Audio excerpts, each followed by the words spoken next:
One day in a classroom, a teacher asked her students about their father's profession. The majority of the students told some common jobs like a businessman, doctor, policeman, or any other normal jobs. One student named Max said that his father was a big liar. One day after school, Max and his mother named Audrey were seen waiting for Fletcher, Max's father. Not long after, the father arrived. He invited Max to watch a boxing match. The three of them looked like a happy family. Suddenly, a man named Jerry came and kissed Audrey on the lips right in front of Fletcher. Turned out, Fletcher and Audrey were long divorced and Jerry was Audrey's new boyfriend. Jerry was also very friendly with Max. Seeing that made Fletcher jealous.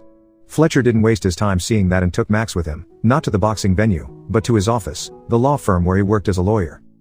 They met some people in the office and Fletcher was seen lying to everyone. Finally, they met Greta, Fletcher's assistant. She greeted both of them and said happy birthday to Max. Turned out the next day was Max's birthday. Hearing that shocked Fletcher. Turned out he forgot about Max's birthday and Greta said that to remind him without Max noticing it. She even prepared a birthday present for Max, knowing her boss, he might have forgotten about that. Max waited while Greta listed all incoming telephone calls for Fletcher, like some appointment he needed to attend that he refused by lying that he had flu. He rejected his mother's call, saying he was on a vacation abroad, and many other lies that he ordered Greta to mention to all the calls and appointments that came that day. He then met with his boss named Miranda and who asked him to meet her in her office. Not long after, Fletcher came back with piles of documents in his hands. Max was sad.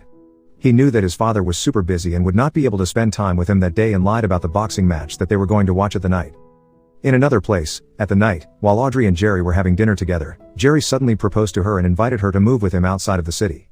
Hearing that, Audrey contemplated and had a dilemma. Deep inside her heart, she still expected Fletcher to return to her in Max's life. In Fletcher's apartment, while trying to finish his unending pile of documents, Max came to see his father. Fletcher, who suddenly remembered about his son's birthday, took the birthday gift that Greta gave to him and gave it to Max. Max opened the gift and found a baseball kit inside. He was so happy and asked his father to play with him but got rejected. Fletcher said he was busy and wouldn't be able to play with him. Max got very disappointed. He was promised to watch a boxing match together at first, but his father broke it, and now he was rejected for asking his father to play baseball with him. The next day, Audrey and Jerry came to take Max. When they arrived, Max showed the gift he got from his father to Jerry and said that he would play catch with him later. Seeing how well his son's and Jerry's relationship made Fletcher jealous and irritated. Audrey then reminded him to come to Max's birthday party in the evening.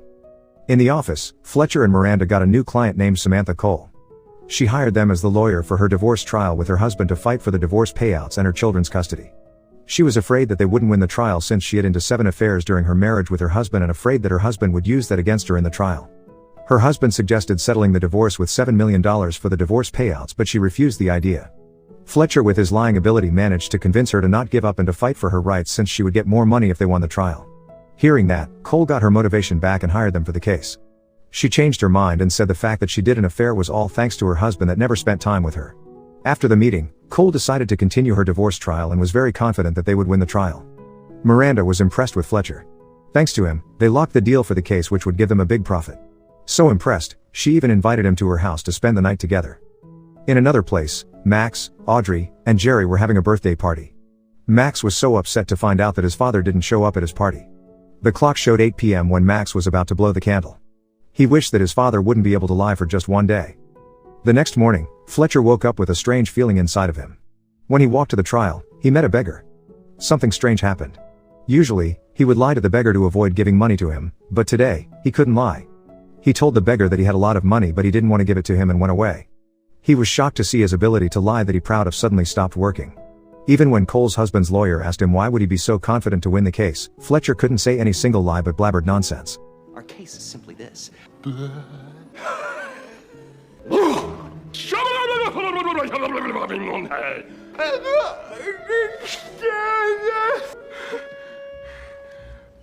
Just when the judge entered the courtroom and was about to start the trial, Fletcher immediately asked for today's trial to be adjourned. Hearing that, everyone was shocked. The judge then asked why did he want to adjourn the trial. Fletcher shakingly said that he couldn't lie. Since he didn't have any strong reason to stop the trial that day, the judge decided to continue the trial. Not long after, the judge asked if anyone had any objection to a peace option. Fletcher suddenly shouted that he agreed with the option. Cole was angry since it was Fletcher that motivated her to continue the trial and refused the peace option. She told Fletcher to continue with the case. Watching the two of them fight, the judge decided to postpone the trial until 1:30 in the afternoon. Fletcher rushed to leave the courtroom and went to his office. When Greta told Fletcher all the calls and appointments that came to the office, he surprisingly accepted the appointment. He suddenly remembered that he forgot to take Max to school and hurriedly called Audrey. On the phone, Audrey was not surprised. She knew that he would forget about his promise, so she decided to take Max to school by herself. Audrey tried to cheer up Max since he was upset because Fletcher wasn't there last night, and this morning, he even forgot to take him to school. Max then told his mother that last night, when he blew out the birthday candles, he prayed that for just one day, his father wouldn't lie to him. Hearing that, Audrey was sad and said that Max's wish could be granted. Shortly after, Fletcher called Audrey. Audrey, who was fed up with Fletcher's behavior, said that later in the evening, she and Max would go with Jerry to move to live outside of the city. When he heard the news, Fletcher was shocked and then went as fast as possible to Audrey's house. When he drove to see Audrey, he ran the red light and was stopped by the police. When the police asked if Fletcher knew about his mistake, Fletcher instead honestly revealed all his mistakes that have been made in the past, including showing the pile of tickets. Due to the incident, Fletcher's car was confiscated. He then asked Audrey to help him to get his car back. Before going home, Audrey said that the decision to move was final. Fletcher asked her to reconsider her decision and kept begging her to stay and not to take Max away. Fletcher said that back in their divorce trial, he was on his knees begging for the divorce to be annulled but was rejected and had to lose Audrey from his life. That's why he didn't want to lose Max too. He admitted that he had been a bad father all this time, but he asked to be given another chance. Hearing that made Audrey's heart melts. She then told him that their flight schedule was at 6 in the evening. If Fletcher made it before they took the flight, then he had proven himself that he had changed. Before she left, Audrey told Fletcher that last night, when Max was blowing out the candles at his birthday party, he prayed that his father wouldn't be able to lie for one day. Hearing that story, Fletcher then rushed to see Max at school. When Fletcher arrived at Max's school, he asked the teacher for permission to talk to Max. While he was chatting outside, he asked Max to take back his wish last night, but Max refused. He would prefer his father that could live with honesty and not lie to him anymore. Fletcher explained that he really needed his ability to lie that day. He said that sometimes, everyone lies in life, especially a lawyer. Lawyers needed a little lie to be able to continue their work. Seeing his father beg to him and put on a sad face, Max finally agreed to take back his wish. Fletcher then took a cake complete with the candles and then ordered Max to wish for the opposite of his wish last night, replacing the previous one. After the candles were blown, Fletcher tried to test whether he could lie again or not. Did it work? Not like I'd hoped. It turned out that he still couldn't lie. He was confused. Even though Max's wish has been revoked, he was still unable to lie. Max then explains last night, he wished with his deepest heart, but earlier, he just wished because he was forced to do so. He then went back to class, leaving his father, who never wanted to think about his feelings. When Fletcher returned to his office, he was so stressed. He didn't know how to win the trial later without lying. When Greta entered his office, Fletcher vented about all the problems today. Knowing that Fletcher couldn't lie, Greta tested him. She asked about all the expensive gifts that Fletcher had given to her as a bonus for being an exemplary assistant. Greta asked where the goods were bought from. Fletcher honestly said that all the gifts were bought from a cheap roadside shop that had a big sale. Hearing that, Greta was disappointed. She felt that she had been lied to for all her hard work helping him. All his appreciation for her turned out to be a lie. Greta decided to resign and left the office. Before leaving the office, Greta told an interesting story to advise Fletcher. She said that there used to be a thief who tried to break in through the roof of the house but failed and fell from the roof into the kitchen. Coincidentally, there was a knife in the kitchen and the thief fell straight onto it and wounded his leg. As a result of that incident, the thief sued the owner of the house and won the trial because a lawyer who often lied like Fletcher helped him. Greta then asked if it was justice and immediately left.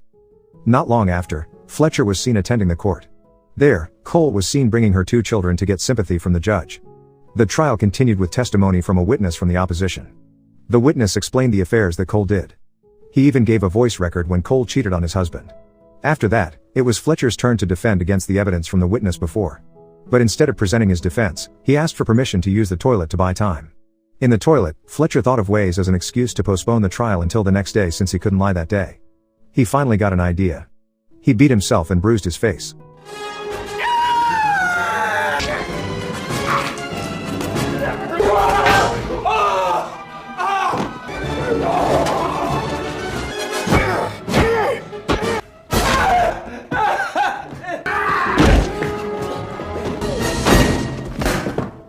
He then returned to the courtroom with the help of the police. Seeing Fletcher all black and blue, the judge couldn't help but postpone the trial for a few hours. Outside, Fletcher called Max and promised to play baseball together.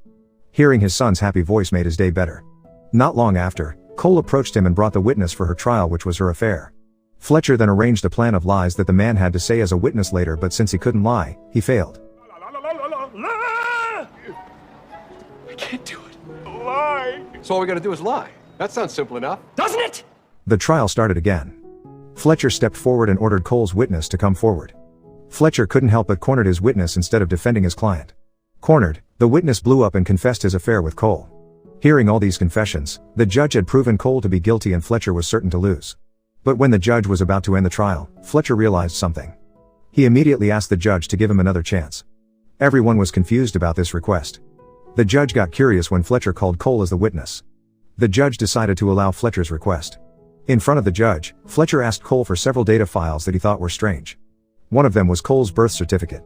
He asked for the data on the birth certificate. Cole was born in 1965, while in the marriage file, it said 1964. This meant that Cole used to lie about her age so that he could get married. From that data, Fletcher immediately explained that Cole's marriage was illegal. Cole used to be married at the age of 16 and according to the law, Cole was still considered a minor, which meant that her marriage to her husband was illegal. That also meant that Cole's affair with the previous 7 men could not be called an affair. Nothing further, Your Honor. That's the game! Fletcher then demanded Cole's husband to get sentenced for marrying a minor and even having a child. He demanded half of the husband's property, about $11 million. When the judge asked if there was any objection, Cole said that there was still one more demand, which was her children's custody. Fletcher was shocked. Cole explained that her intention to get custody was so that she could get an additional $1,000 for child support every month. When he found out that the husband had to separate from the children, Fletcher felt sorry. As a father, he could feel what Cole's husband felt. Fletcher then forced the judge to give custody of the children to their father, but the judge, who was fed up with Fletcher's ridiculous behavior, ordered the police to take him away from there. While escorted by the police, Fletcher begged to get a time for a call because if he was late, his family would leave him forever. On the phone, Fletcher explained to Audrey that he was currently in trouble and asked him to wait a little longer, but it turned out that Audrey had finished packing her things with Max and was ready for their flight. Hearing that, Fletcher panicked. Lucky for him, not long after that, Greta came to free him from the police. Turned out, Greta still cared about him. After getting released, Fletcher was sure that upon returning to the office, he would definitely be fired for his bad behavior earlier in the trial, which tarnished the office's reputation. He then decided to open his own law firm and asked Greta to help him as his assistant again. Fletcher rushed to catch Audrey's and Max's flight. He tried to catch Audrey's plane that was about to take off and managed to delay their flight. Never leaving from it's an emergency! Gate number... Max! Max! Wait! Hey! Max!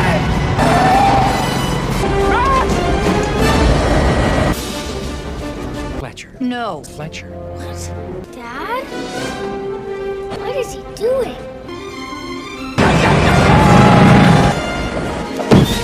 Like a shoe.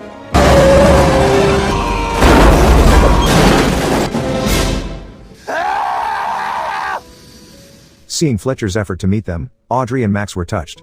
For the first time, both of them saw that Fletcher kept his promise to come to see them. Fletcher expressed all his heart to both of them. Audrey and Max finally decided to cancel their plan to go to Boston.